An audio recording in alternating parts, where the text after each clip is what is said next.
Hey guys, thanks for tuning in to another edition of Toad's Shooting Show. I want to talk today about the bench that I use for my videos. This was a purchase from Harbor Freight a few years back. The dimensions are 60 inches long, which is 5 feet, by 20 inches wide by approximately 34 inches tall.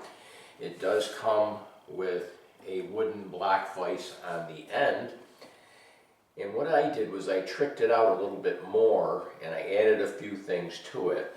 So let's take a look at that. I made these little stands for my rifle, depending on what I'm doing at the time. So it gives me a place to work so I can be kind of hands-free to tap stuff in and do those type of things. One thing that I don't like about the holes is that little screws might fall down in, but other than that, it's kind of a neat arrangement.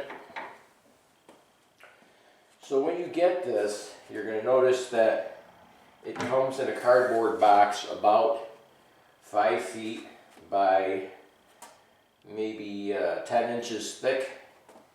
And you have to assemble it, and if you're pretty good at assembling things, it probably is going to take you about 2 hours to do a nice job on it. So it's a really nice Saturday project.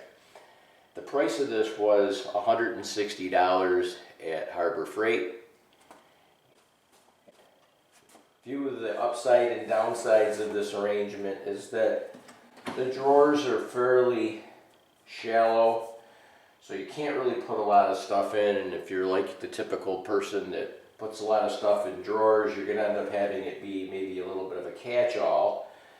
So that can be resolved by maybe setting some thicker stuff in the back, so you're only dealing with this portion because they are very shallow drawers. It initially didn't come with a front hinge door setup on it. You'll notice that the plywood seems to really match the finish fairly well.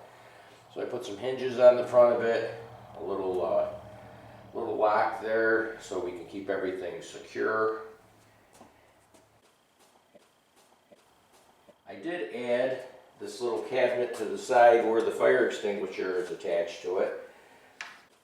We have a little area in here where I can store, well, whatever I want to store in there. This is attached to the side of it, which gives it a little bit of stability.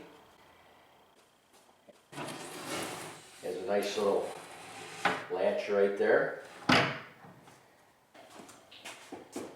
At a bargain outlet, I got this this little cube cabinet here, and I attached a hinged top to it. This has a magnet on it. All I need to do is attach the magnet to the bottom of it, and now we have a horizontal surface to do that tedious brass prep work and those type of things.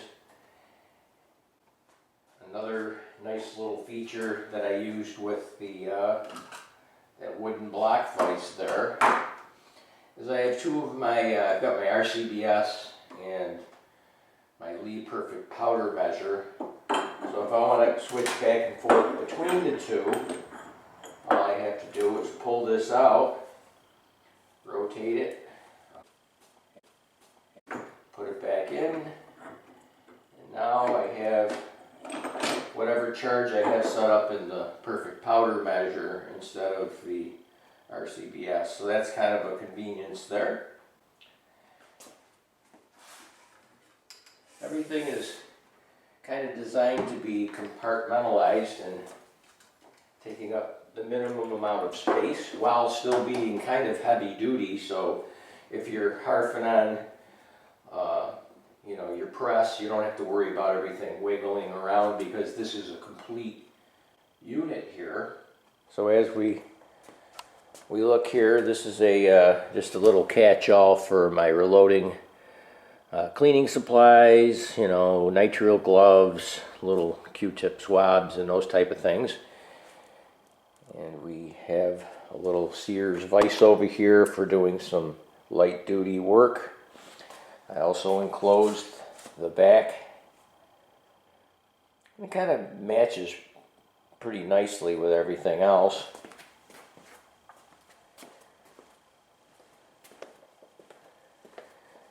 We also have another compartment over here that has a lock on it as well, and that's just to kind of finish everything off. Here are some new ideas. Ready to get business savvy? Get tips from a successful creator on how to take a YouTube channel and turn it into a business that earns you money. We are also introducing Black Creator Class of 2023, the next hashtag YouTube Black Voices class, leading the way in driving innovation. Meet the 2023 hashtag YouTube Black Voices class from around the world.